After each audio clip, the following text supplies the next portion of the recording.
Hey, welcome again to another wonderful episode of Feedback and Friends. I'm ill-esha, and this is always perennial favorite Nathaniel Wyvern. Say hello. Hello. And we have Lovely to see you all. Yay! And we have a special guest coming today, Matt Black himself of Cold Cut and Ninja Tune. So before we get going, I just wanted to tell you all, if this happens to be your first time tuning in and you don't know what ILBC is, we are the International Live Beat Channel, and we put on workshops, tutorials, mentoring sessions, all kinds of fun things for you, and we do real life events too. So just as an example, right now we have the last week going on, okay, the very last few days to get a few sampled loops in for our Beat Call Challenge. And what we have is a community sample pack that we're building with your samples, and the person who submits the best, the dopest loops is going to win a Zen delay from Erica Synths. So check out this little bumper.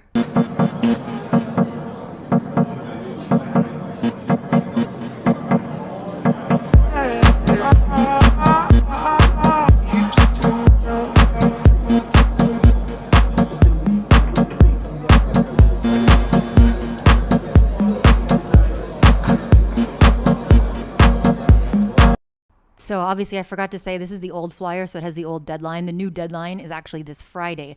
Now, I just realized that since I'm putting together the sample pack, it's going to be, I don't think I'm like the best judge to pick the prize of this, which was sort of the original plan. So I want all of you to help me. So after Friday, I'm going to round up all the samples, and then sometime before the Wednesday after this, I'm going to do a little stream and have a little survey and let you guys vote on who the best sampled loop person is. If you want more details, go to bit.ly/beat-call. There's the link right on the top. I just froze it.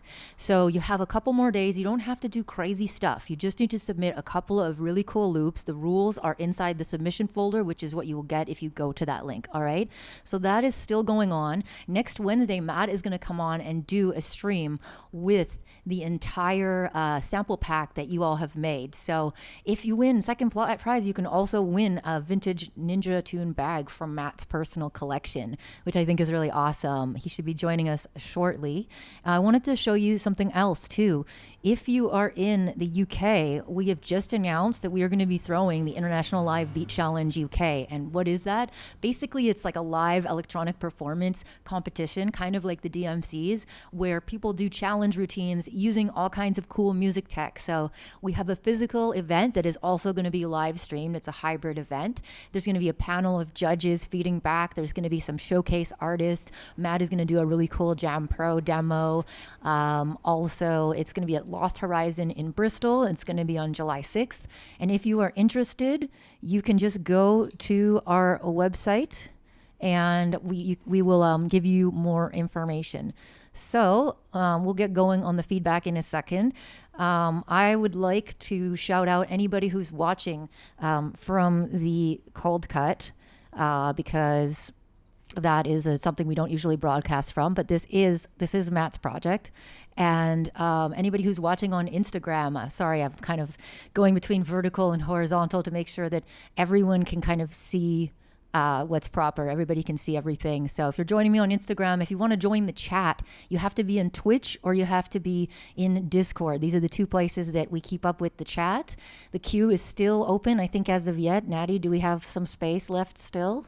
We have a bit of space still. I mean, there's already about 20 responses to our queue this week. Very busy week, but I mean, we still have some room if you're all willing to stick with us till the end. Nice. Yeah. And then, as always, if you don't have a lot of time, but you have lots of money, which of course is totally everyone's situation, you're free to give us a little tip to skip the queue. And $3 gets you to skip the queue. $5 gives you deluxe feedback. So that's just an option. Otherwise, we go in order of submission and we try to just give everybody enough time. So I'm really excited to hear. First up, we have Cross Couleur, always a favorite, with a track called Breath. Looking for feedback on the low end mix in particular. All right, let's check it out.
All right, starting off with some 4 a.m. techno from the club, from Cross Couleur. He was asking specifically about the low-end mix of the song.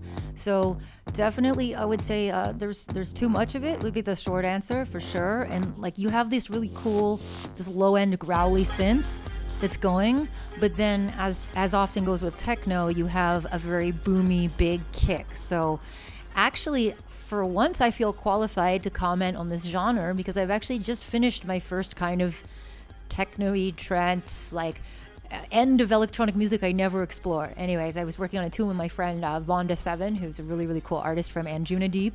And just working with her, I had the same problem. Like we had all these synths and we were trying to fit them in with this low-end kick. And the problem is you can't have them both at the same time, right? It has to take turns. So one thing that you could do would be some really hardcore side chaining of the elements, but I think also you should scoop some low end out of these synths, right?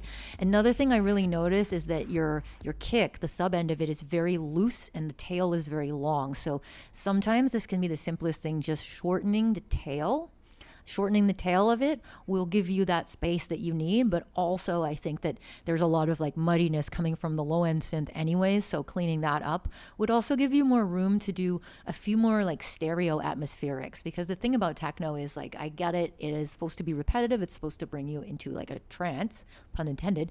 But you can't, you have to give some space, you know, some more variation, as Schlop says, more variation in the drums could move the song along more effectively, introduce a new element every once in a while.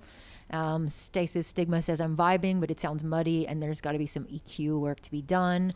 The kick could be a cleaner sample. So I think just going through with notch EQs and some low cut EQs and just really EQing stuff that doesn't need to be there. We got Nathaniel's beautiful neighborhood foley in the background. I hope you all are enjoying it. I kind of find it very relaxing. Natty, how are you doing tonight? What did you think of that track? I think on the whole you've got the right idea, but I agree that it could do with a little bit more variety in the percussion mainly. I mean, you can, with a techno track, you don't really want to be changing the kick too much because it's techno and it's not really the point. But some extra variety in things like when you've got that sweeper sort of white noise sounds, you could also add in some shuffling hats and sort of shakers and that kind of things occasionally in that pattern. Sort of, if you layer them together, you add extra movement to the sweep. Yeah. Which could make it more interesting. The other thing I think is that I would have liked to have your repetitive lead sound move around my head a little bit more, because right now it just sort of is doing one thing for the entire track. And while you could go as just sort of really basic stuff and changing how the filters modulate a little bit as the track progresses, I also think it'd be nice to have occasionally a very sort of trippy psychedelic side-to-side motion, just to sort of add, you know, you just do that and then you go back to the original of okay, it's just in the middle now again. You know, offset our expectations without changing the actual sound. Yeah, good call. That's kind of where I'm thinking right now. Yeah, just clean up. Cleanup is always like, the kick is really like, I know that you're compressing it, but maybe working with the envelope of it, like I said, maybe that's the key. Because if you compress it and it's still too long, then you're going to have it actually take up even more space, right? Instead of less, because it's going to bring the dynamic range down and it's going to bring the end up even louder. So I think that that would be a good plan for you. We're going to move on to next up, XX and Cassandra. This is the first time I'm trying dubstep, or at least the first time I've gotten dubstep to sound like dubstep. These are meant to be my debut songs, so I would like to make sure that they're good. All right.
Well, this is interesting. Big ups to XX trying first time at dubstep. Now, it's your first time at dubstep, so you haven't quite got it to dubstep. This is definitely more like Eurodance and trance. And obviously, there's a lot of different ways that we can unpack how to make this sound more like dubstep if that's what you're going for. One thing would definitely be different drum patterns, because right now you've got this boom, boom, kick, kick, kick, kick, kick, kick, kick, kick, right? If it sounds like Jane Fonda could be telling you to do leg lifts in aerobics, it's not dubstep.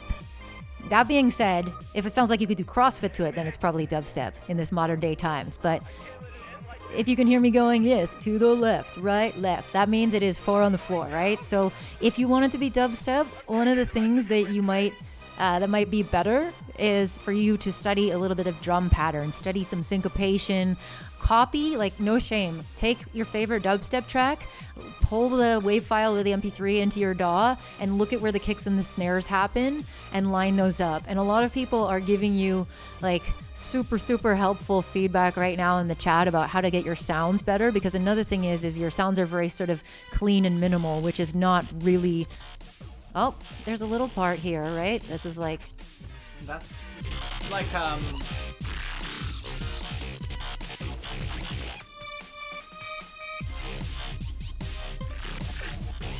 yeah, that part is kind of dubsteppy for sure. And I definitely, again, I think for a first try, this is cool. But a lot of people are blowing up the chat saying that you need more saturator, you need more distortion, right? These are huge cornerstones of dubstep. So there's a lot of free plugins that people are recommending, or cheap ones, things like OTT, things like Saturator Knob, Crush, Decapitator.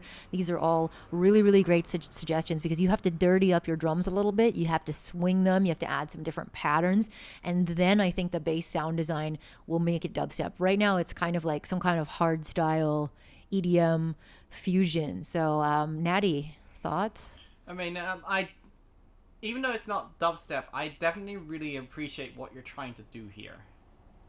I mean, it's actually a very fun concept. It is just all in the nitty-gritty sound design kind of angle that you need to really make it go from being an interesting arrangement to being a well-produced one. I mean, I'd especially pay attention as you're developing your dubstep sound palette with the high end, because there are a few places in this right now where it's very much piercing, and that makes it a little bit difficult to listen to and a little bit fatiguing to listen to. So I mean, one of the things you can do sometimes is either you use gentle roll-offs on everything, or you flick out a de-esser and use that to take some of the piercing noises out, because it's a form of dynamic compression. And that's very handy for these sort of things, especially if you're starting to layer multiple high-end focused sounds together into one patch. Fun fact, dynamic EQs are actually expanders, not compressors. And the reason for that is because instead of squishing the dynamic range together and then making it quieter and then bringing it up, you're actually cutting out frequencies and you're creating more dynamic range, because you're giving yourself more headroom when you have more space in your mix. So, yeah. Dynamic EQs are expanders, but I mean, they work just like compressors. And for most people, it will seem like the same thing. But usually if I want to slam something, I use a multi-band compressor. And if I want something to stay delicate and create more room, that's when I use a dynamic EQ. So, sorry. Also, we've had our first donation of the night. Oh, Stasis Stigma again. Sweet. Nice to see you, my friend. I'm excited to hear what you have for us this week. Looking for some feedback on the drop, saying, how's the energy? Is the intro and breakdown too long?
this. When you see my corpse carried out, do not cry for my leaving, for I am not leaving. I am arriving at eternal love. When you leave me in the grave, do not say goodbye. Remember, a grave is only a curtain for the paradise behind. You will only see me descending into the grave.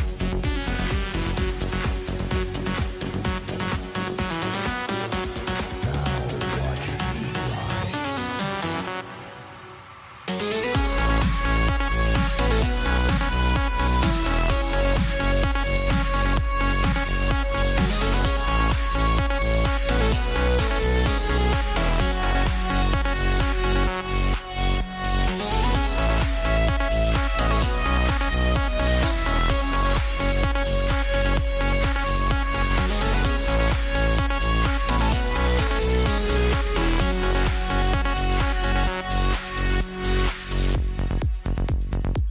How can there be an end when the sun sets or the moon goes down?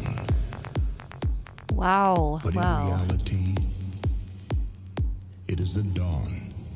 First of all, there's some really beefy sub on that male spoken vocal. Maybe a little bit too much. It's like rumbling my sub pack up. It sounds great, but I think I would cut that just a little bit because it doesn't necessarily need to be there. I don't need to feel that like 1 hertz rumbling. But really nice job getting your low end sound like fat and super like kind of analog and warm. Like I don't know what you were using to make your bass synths, but you have a really nice roundness. And again, this is like outside of my usual genre, but I do really appreciate how like thick and punchy everything sounds. Yeah, and I'll let you say stuff, Natty. I don't have a ton to say about this. I think maybe a little bit of just like, I don't know. I always want to say the same thing about trance, like more weird spacey things, more little atmospheric. And I know that it's supposed to be kind of minimal and repetitive, so it's tricky. But yeah, Natty, what do you think? I mean, I definitely felt like there were a couple of places, especially once we hit the drops, that it felt a bit dry. I feel like that you could have expanded the actual spatial qualities of your lead sounds, and like because they're very stabby, and occasionally it would be nice to sort of hear them echo up into the distance a little bit, and just bend and warp ever so slightly with the actual use of maybe a flanger or a chorus or something like that, just to add a bit of variety in them, because it's like you're trying to replicate organic sounds, but you haven't really given them organic qualities yet.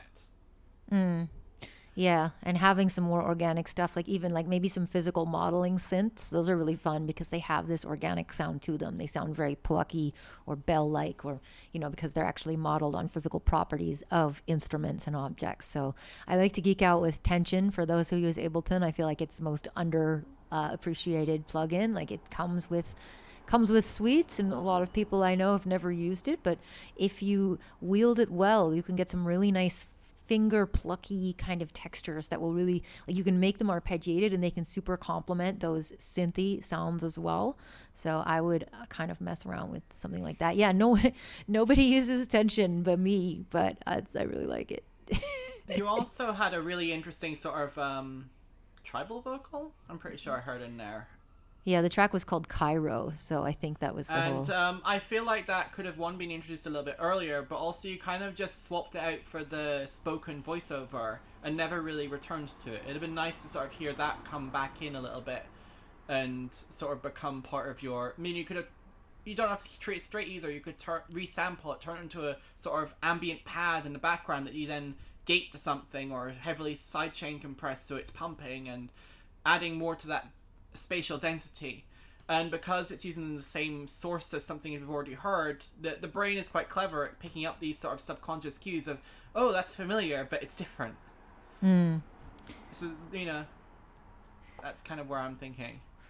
Nice. SoundCloud is being a temperamental little brat. I'm trying to load this track from Sherwood, and it's just giving me the old freeze eye. So how's the queue looking, Nathaniel? Is it full? Do we We've still got have 23 responses in there so far. We could probably fit a couple more in if anyone still feels like they want to submit. All right, I'm gonna try. If there's any way to get, I don't know if it's the SoundCloud Google shortening link, but it's just not loading for me. So I think we'll have See to. if I can. We'll Just have. a second. I'll see if I can fix it on my end. It might work. Oh Let's yeah, see. like maybe if. If I click the share thingy, will it let me? Yes. Okay, see Alright, if you if I can swap see if you that can out send for me. you. Yeah, it's really weird. SoundCloud can be really temperamental. I don't know why. Sometimes these things will just hang. Try that link. All right, cool. Natty is messaging me. Hopefully, the link. There's always at least some technical issues. I'm sure at some point one of us will be accidentally muted. It's just like almost a drinking game at this point. Oh, is SoundCloud just? Yeah, I updated the link and hopefully that makes it work. Okay, and SoundCloud is loading for you. That's just not loading for me. Oh, goodness. One of those good old days. Good old days. All right, so weird. I can load it in Brave, but Safari is not loading, and Safari is the browser that I need to just to get audio. Otherwise, I loop Natty's audio. So maybe what I'm gonna do, just mute me for a second. just mute yourself on the other side, and we're gonna listen to this next song, and then I'll have to undo it afterwards. We'll just parcel it up, and I'm gonna all right.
All right, so hopefully this doesn't double Nathaniel, but I think I'll just keep talking. All right, cool. What? All right, cool. Well, Safari seems to fix itself, so we won't have to do this kind of jangly improvising. But this is a really good track. I mean, it makes me feel really good. Everything is sitting in the right place. Yeah, it's mixed very loud, like very loud. I actually had to turn down the outputs of both of the streams because I have this going on Instagram vertically and other horizontally, and both of them started like redlining like crazy. So I think maybe it could be a little bit less aggressively limited, which would also help it pump more. But I don't really have much critical stuff to say. Like arrangement-wise, I think it's perfect. It's super catchy. The synths have this nice, like nostalgic vibe, kind of like Zuriel is saying, like an 80s vibe, which makes me like it more. You know, like sometimes I think that modern stuff gets a little bit cheesy and insipid, but when you just go lean into it all the way and you give these intentionally retro synths, I think you have a really wonderful effect. So, Natty, I'm now going to unhook that and hook you back in on the other side. All right, talk. Hello. Yes. All right, sweet. What did you think of that track? I mean, I agree it was way too hot on the master. But I feel like that also affected the vocals a bit, in that they seem just slightly too loud. Usually we tell people to turn themselves up, but I mean here I feel like you're running the vocals too hot.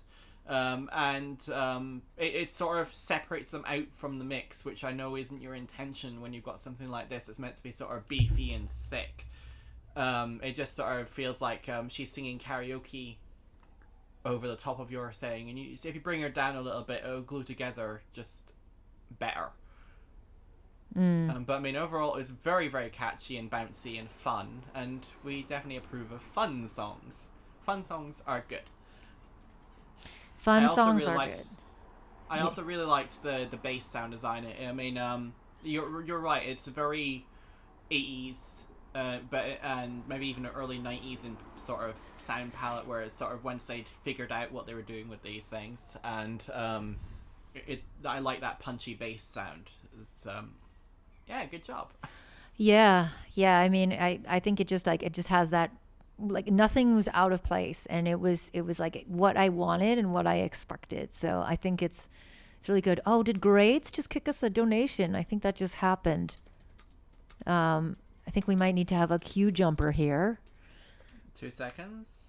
Thank you so much, Grades. Thank you to all the people who donate and keep us going. We are going to do a queue jump right now. I'm pretty sure he was. No, Oto has not been played yet. Oto is about to be played.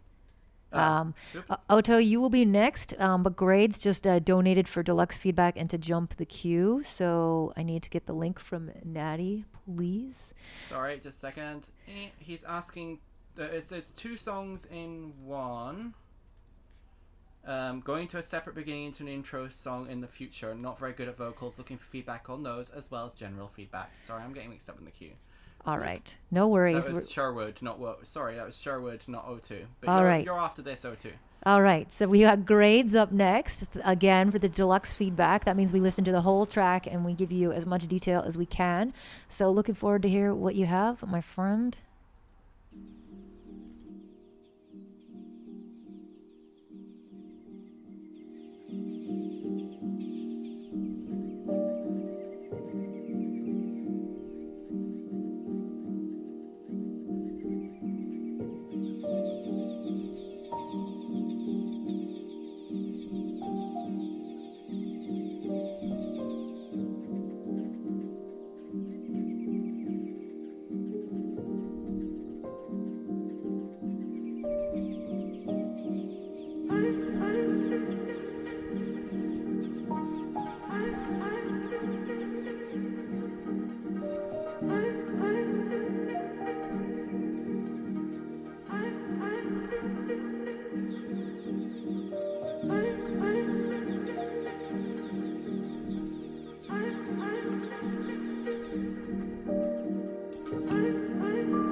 Wow, I'm really, really impressed by like all of that. I think it's super beautiful, and even though it is two separate songs, I think they float into each other really nice. This is the kind of thing I would love to have an album of, because I think each of those pieces stands on its own, but at the same time, it's so nice to have it flow into the next one.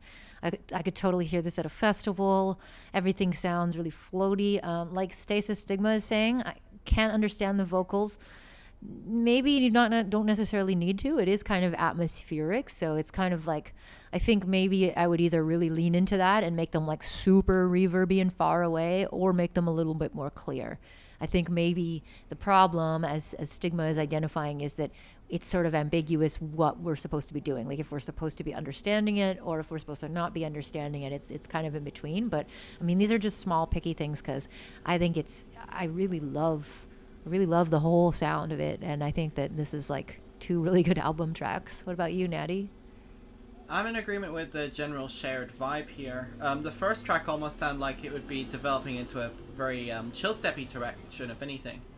And that certainly does fit with this chill.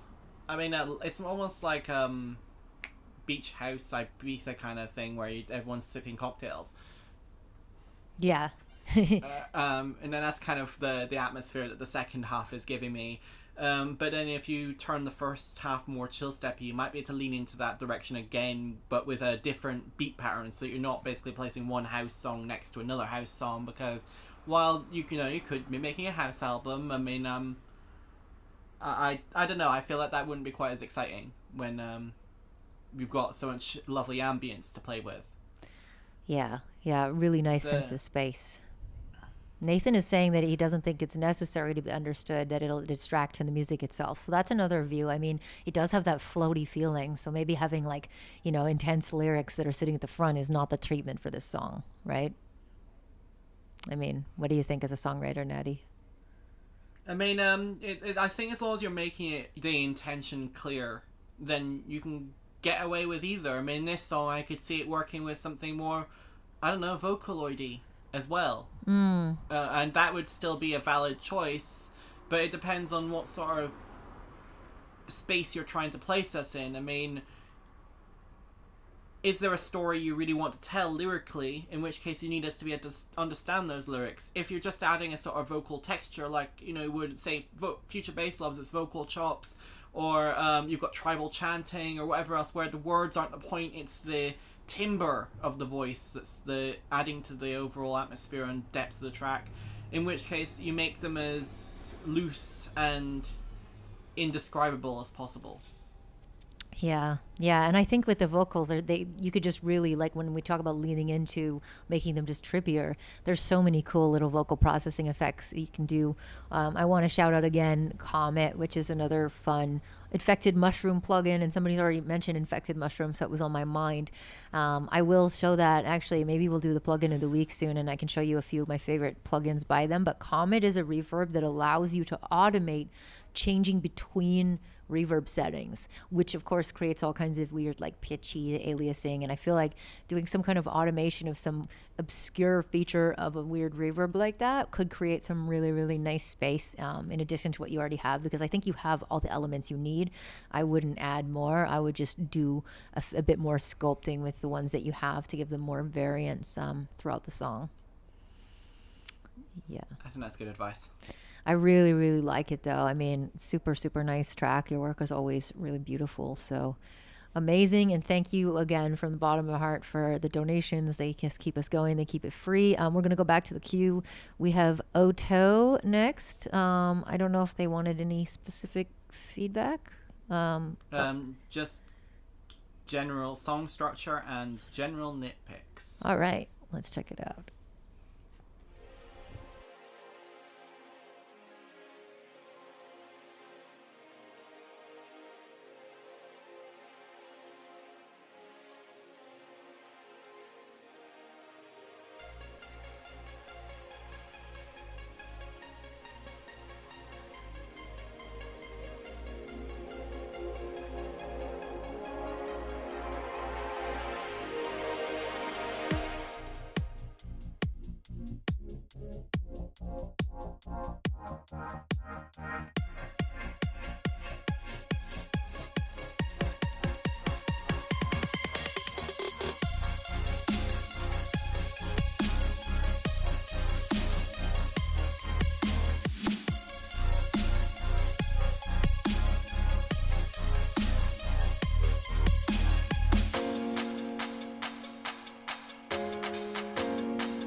Oh, I really like that little FME sound that kind of just licked out of your track. That was actually one of my favorite parts. I wanted to hear it better in the track. As a lot of other people have already said in the chat, I think for this one, you got to go back to the drums and really get at them because they are a little bit weak compared to some of the nice sort of fat synths. And as Enderman said, the kick is just not competing with the synths well at all.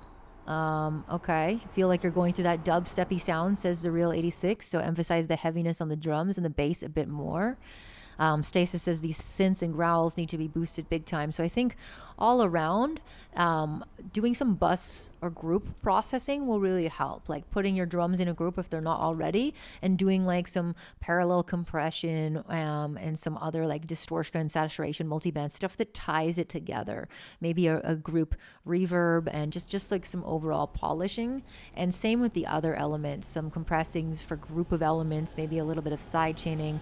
Natty, what are your thoughts? Man, your traffic is intense. Do you live on a highway or something? I might as well be. It'll be better when the new harbour opens because the more redirects the traffic the other way. But yeah, for this one, you definitely are aiming for obviously that sort of... and it's kind of like 2015 Monster Cat kind of vibes. Something you'd hear in sort of, I don't know, Rocket League. I think for fleshing this one out, it's a case of referencing. Because if in order to get that, I don't know what sort of listening setup you have, but it might be the case that your speakers or your headphones are not quite reproducing those low notes the way that they need to be. But it means you need to have a sort of reference point to say, okay, this is how my mix needs to sound. Am I duplicating? I think I am. Oh well. You shouldn't be duplicating. I definitely turned off that new loop, so there's no reason for you to be duplicating. Maybe you just... I don't know. Oh well.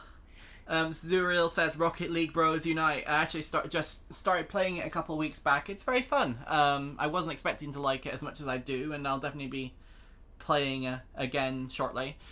Yeah, it's I feel like it's one of those early whips where, I mean, maybe you might be getting sick of working on it right now, in which case go work on something else, get some breezer, but come back and definitely spend a little bit more time just sort of fleshing out the layers of your track so that you're covering the full spectrum of the stereo field and the full frequency range so that you can sort of make it actually beefy, because the idea is very good. Rank, I've not been playing any ranks, just unranked. Sorry, Surreal. I'm not good enough for ranked. I don't know what's going on. It's a game that makes me feel old.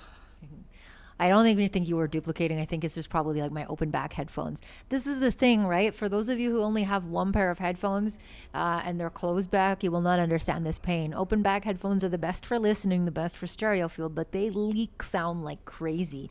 And pretty much when I sit here and another person is in the room with me, they can just hear everything as if I had speakers because it's so loose. But the upside to that is that my stereo image is much better than what you get with closed back headphones. Anyways, I have to laugh. Our next artist is called Mr. Hamsterman 123.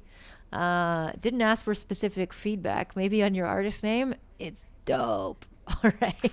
Also, if I may interrupt, if you're watching Brandon Mild, you sent us a private link without the private code, so I had to skip over your track. If you do send me that, then I'll slot you in, but otherwise, unfortunately, we can't play your track because the link is not intact since it's private. Yes. All right. Are we ready for the hamster man? Do you smell what the hamster is running?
All right, in the interest of time, I got to talk over this a bit, but man, this is the best part. I wish this part had happened so much sooner.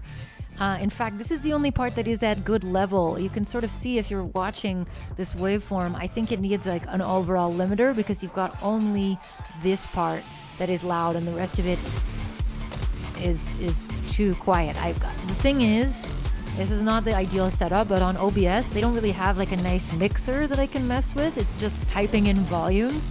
So I really try to avoid do that because some of you have heard the disaster when sometimes I accidentally type in 60 dB instead of 6 and then everybody's ears get blown out. But yours was so quiet for most of it that I just had no choice. I had to start pumping it up. So let's just pray that I do not accidentally type like 50 or something. But right now it's still pumped up 5 dB. So first off, I think you need to do not just some limiting and mastering, but some bus limiting and compression.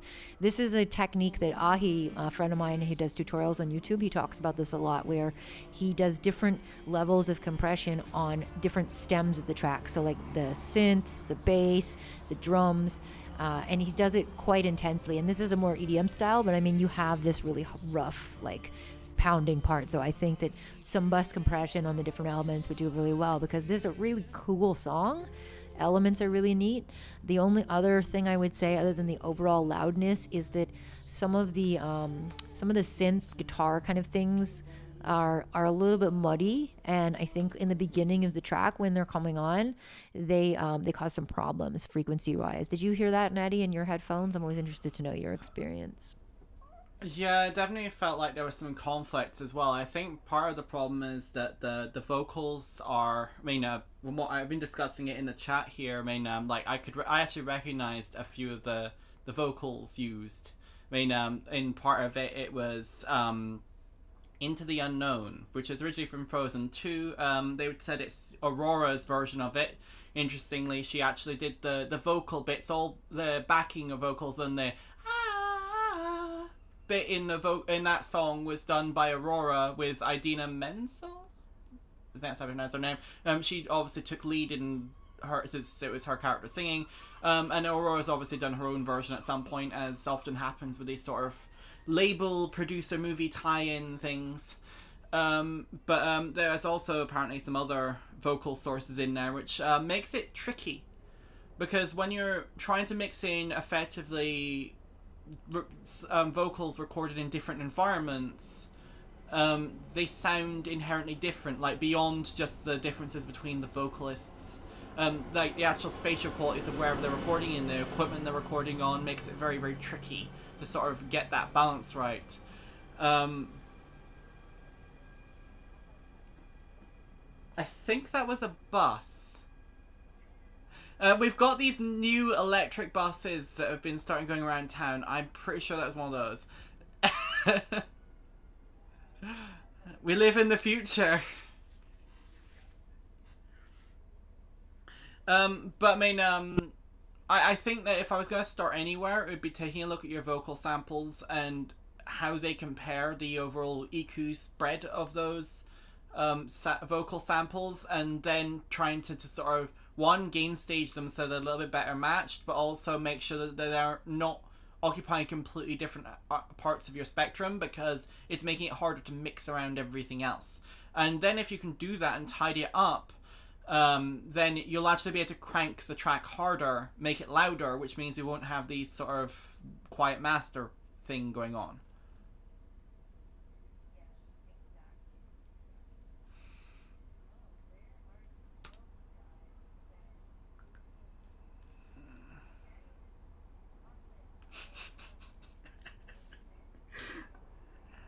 I live in Aberdeen, in Scotland.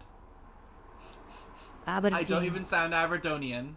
Don't even ask me to try sounding Aberdonian. They speak a completely different language at this point, I think. Yeah, I just, the bingo card got played. I just had the mute for a second, but again, it's because I'm trying to not have Natty echo in my headphones. Whoops, at least it was only for 1 second.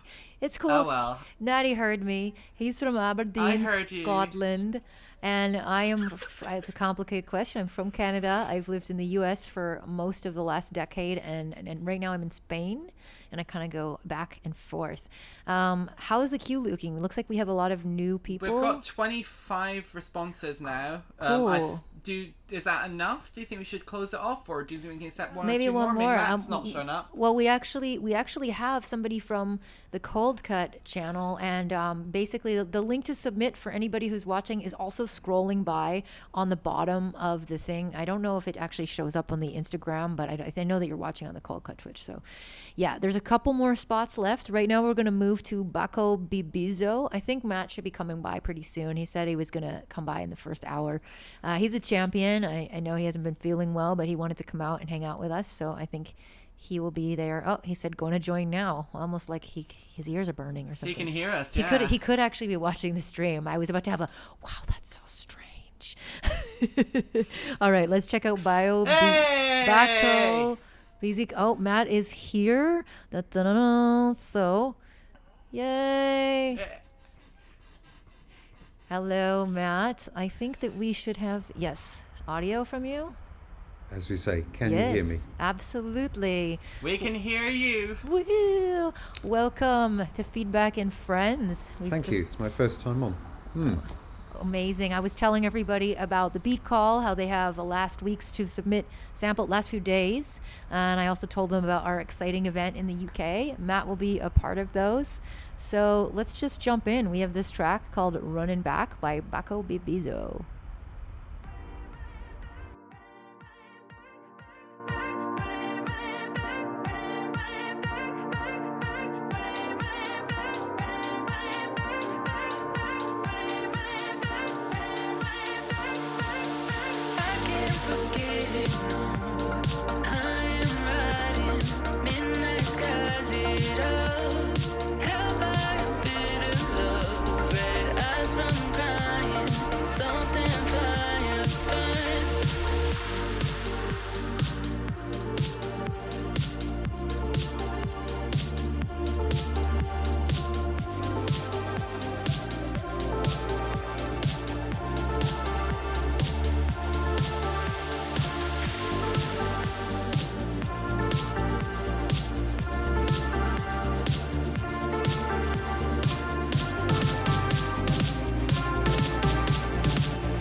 All right, so that was Running Back by Baco Bibizo.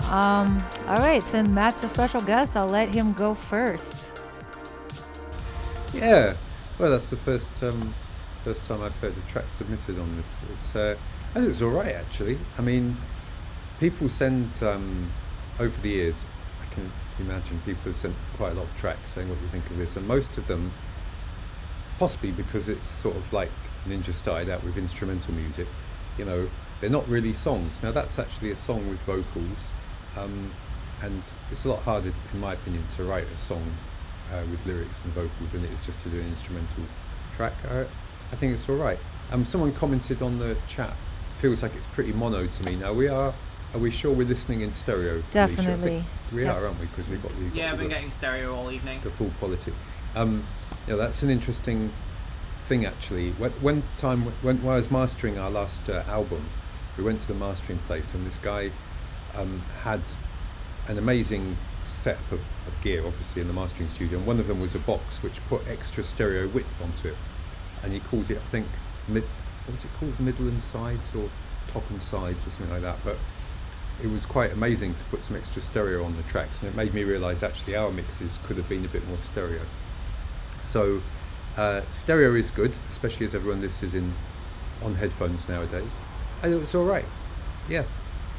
Yeah, I agree. I think there could have been maybe more stereo stuff to show us that we have a stereo field. I really thought that the kick, and there's something a little bit funny about the kick, it was a little bit flabby, and then the snare wasn't sitting right. So I think just really like compressing your kick a little bit harder and doing some notch EQing and just making it crisper.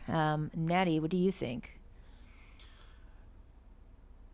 I find the stereo question a bit interesting as well, because you still get a lot of people, especially in bass music forums, saying everything should be compatible with mono. But I mean, even a lot of modern clubs, they're all stereo from what I can tell now, aren't they? So I mean, it's definitely a case of don't be shy to make things a little bit wider. I mean, yeah, it's just one of those cases of common mantras being effectively conflicting advice, because everyone wants things big and they also want things to be sort of centered.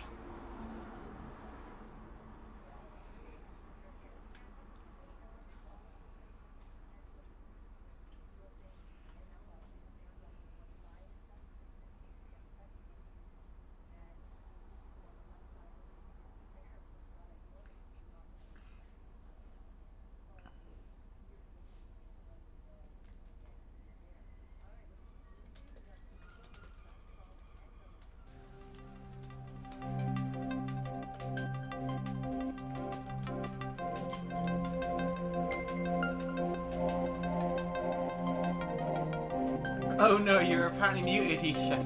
Oh dear.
All right. Nice little old school jungle tune. Matt, I see you vibing there. Yeah, I'd play that, I reckon. Got some gigs coming up over the summer, so I might give that a spin. Whose tune is that then? What's the guy's name? Uvo? Okay, Uvo Nook. Right, yeah, it's all right. Some comments said that the kicks and snares could be a bit more punchy. I think there could be a bit more cut to the snare, possibly. And also, I think it could go somewhere. There could be another section, either drop or some kind of surprise. But it's a good, solid groove. Yeah, I think so too. I think those synths, those sparkly pads, those poke out a little bit. They're a little bit kind of loud and a little bit resonant on certain frequencies. So one thing I always recommend is the TDR Nova Dynamic EQ. That way, only on the notes that are resonant, you can set it much like a compressor to just react to those excessive frequencies on that band. So TDR Nova, we always talk about it. No harm. It's a free plugin. Maybe just put it on those synths, and it's a little bit like Soothe, right? Soothe is a really expensive plugin that people use on vocals that acts like a de-esser and just basically reins in those troublesome frequencies. So I would apply something like that. Natty? I mean, I'm definitely in agreement with you, Matt, about the break up. It was around the, well, I guess, halfway point, if we're here talking over it now, and it sounds like it's coming to a sort of close, where I really was sort of wanting some sort of instrumental change. Like, you know, you could maybe throw in like a really sort of ambient piano thing going down, taking us down energy, because in order to appreciate the high energy, we need to miss it as well. And if you're just keeping the same sort of pace, then you sort of become numb to it, and that's something you don't really want, especially in something that you want to be able to have people play in their sets. I mean, I'm sure that you'd be probably sooner to switch out into another song if it was like this all the way through. Yeah, the thing is, I suffer from what I call DJ mixitis, which is, you know, I like mixing, and so I play a track, and then pretty soon I want to get into the next track. So by doing that, you can provide your own episodic sort of structure to things. But if the track's got different episodes in, then you tend to stay in the track longer, right?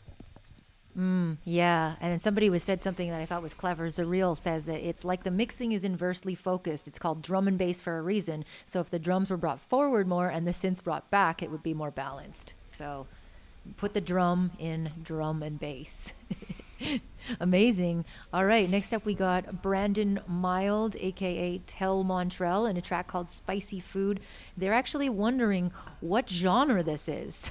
Interesting feedback request. All right, well, we'll see if we can help, although I'm pretty sure if you just invent something these days, it's called a genre. So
Oh, such that feels so good on my ears melodically. I really, really love hearing all this like complex jazz theory. I think it's a little bit of jealousy because even though I played piano for 12 years, my parents made me take classical. And by the time I realized, hey, maybe I want to take jazz, I was already kind of burnt out on it. And I was like, I quit.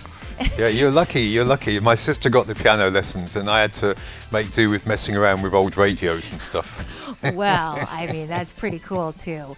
But It worked out okay, but but no, I must say, I do appreciate people who can actually play that. It's all right, that isn't it? It's Yeah.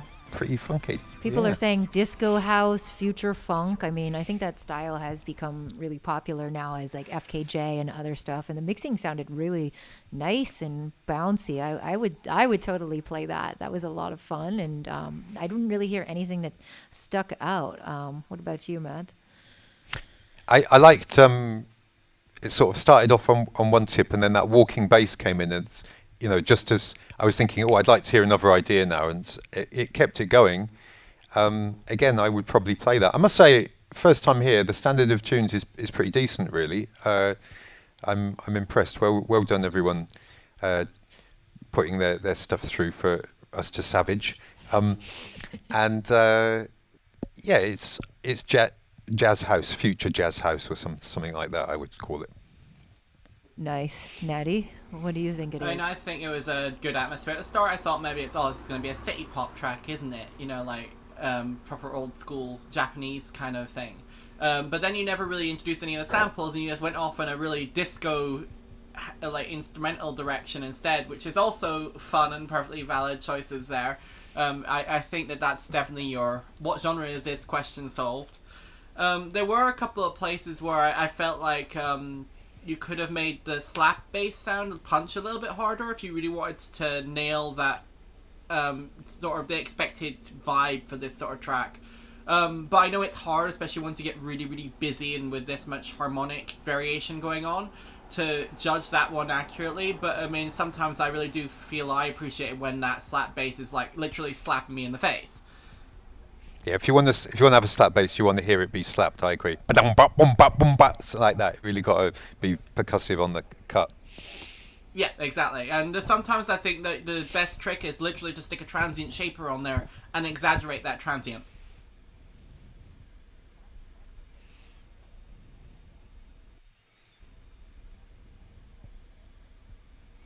I'm actually very much a pleb in this regard and just use the one that comes with my DAW. So, I use Magic Samplitude Pro X4. In the whole world, who uses it? Yes, I know. Sorry, I'm muted again. I've been trying to avoid echo, but yes, I was just making fun of Nathaniel's DAW, and you heard him answer, so I think you get the point. No, but it's Magix. It's that German one, right? Yeah, I've that's always the thought one. those ones which people look down on, there's always something there, It's like the kind of crap records in the bargain bin. There's always a killer sample there, or, you could make a #1 record on a stylophone if you had enough ideas. You know what I mean? It's not about what you've got. So I'm pleased. I've never heard of that, anyone using that, so that gets a thumbs up for me. And it's got a transient shaper in it. And it's got a But yeah, trans. the actual, the stock plugins for, they have their basic tier, which is the ones people more likely use, like Music Maker is their one that everyone who starts out probably realizes it's kind of rubbish, and then goes off and plays with FL and Ableton. Samplitude is their sort of general, this is an actual DAW competitor. And a lot of the stock effects are actually rather good. So, Stewface is saying, hey, Orbital did have a top 20 hit with a stylophone-based track. There you go. They've done it. Never be ashamed of your DAW choices, says Zuriel as well. That's a good maxim, I think. Yeah. Amazing. Somebody else is recommending SPL Transient Designer. I quite like the little one that Kilohertz makes. A lot of their stuff is very simple interface, but it works very well. It always has low latency. It doesn't take up a lot of CPU. So Kilohertz would be my choice. People are making some funny comments. It's not about the girth of your DAW, is what somebody said. We're going to move on to our next track, Rune, a track called Surface Tension, looking for overall mix and production quality.